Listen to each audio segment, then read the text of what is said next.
केंद्र सरकार द्वारा कर्नाटक समेत अन्य राज्यों को open market sale scheme domestic के तहत चावल देना बंद किए जाने के बाद एफसीआई यानी कि फूड कॉरपोरेशन ऑफ इंडिया को कहा गया है कि वो ई नीलामी के द्वारा अनाज को मार्केट में पहुंचाए, जिससे कि अनाज के बढ़ते मूल्यों को कंट्रोल किया जा सके। लेकिन एफसीआई के ई नीलामी में ज़्यादा खरीदार नहीं पहुंचे। एफसीआई द्वारा 3.86 लाख मैट्रिक टन चावल बेचने का ऑफर रखा गया था, लेकिन केवल 170 मैट्रिक टन चावल खरीदने के लिए बिड प्राप्त हुई।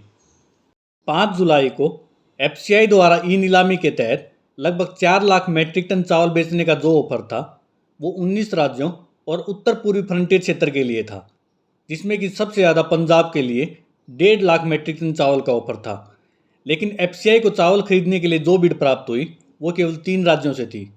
महाराष्ट्र से 70 मैट्रिक टन, गुजरात से 50 मैट्रिक टन, जबकि कर्नाटक से 40 मैट्रिक टन की बिड प्राप्त हुई। साथ ही उत्तर पूर्वी फ्रंटियर क्षेत्र से भी 10 मैट्रिक टन की बिड प्राप्त हुई। बाकी के 16 राज्यों से चावल खरीदने के लिए किसी प्रकार की कोई बिड नहीं थी। एफसीआई की ई नीलामी में केवल प्राइवेट प्लेयर ही भाग ले सकते हैं, इसमें राज्य सरकारें भाग नहीं ले सकती। इस नीलामी में चावल का सेलिंग प्राइस 3175 रुपये 35 पैसे था। अब इसके बाद अगली ई नीलामी 12 जुलाई को होगी। लगभग एक महीने पहले कर्नाटक सरकार द्वारा एफसीआई से 2.28 लाख मैट्रिक टन अनाज खरीदने के बारे में पूछा गया था, ताकि कर्नाटक सरकार अपनी अन्न भाग्य योजना के तहत सभी बीपीएल परिवारों को 10 किलो अनाज प्रत्येक महीने प्रदान कर सके।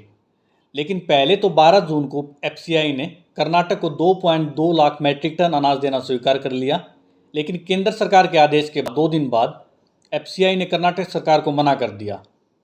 13 जून से पहले राज्य सीधे एफसीआई से 3400 रुपये प्रति क्विंटल के भाव से चावल खरीद सकते थे। उन्हें ई नीलामी में जाने की कोई आवश्यकता नहीं थी। एफसीआई की वेबसाइट दिखाती है कि 25 मई से पहले राज्यों द्वारा 1.16 लाख मैट्रिक टन चावल खरीदा गया था, जिसमें कि 97% अकेली कर्नाटक सरकार द्वारा खरीदा गया था।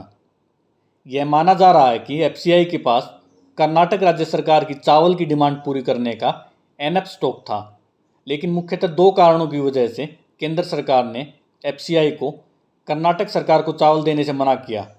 पहला कि अगर इससे कीमतें बढ़ती हैं तो एफसीआई के पास एनफ स्टॉक होना चाहिए, और दूसरा यह है कि कर्नाटक को चावल देने के बाद अगर दूसरे राज्य भी एफसीआई से ऐसे ही चावल या अनाज की डिमांड करते हैं तो क्या होगा, क्योंकि अगले वर्ष लोकसभा चुनाव होने वाले हैं और अन्य राज्यों में भी राजनीतिक पार्टियां चुनावों को देखते हुए ऐसी ही लोकप्रिय योजनाओं की घोषणा कर सकती हैं। इन 2 बातों को ध्यान में रखते हुए केंद्र सरकार ने कर्नाटक राज्य सरकार को चावल देने से मना किया था।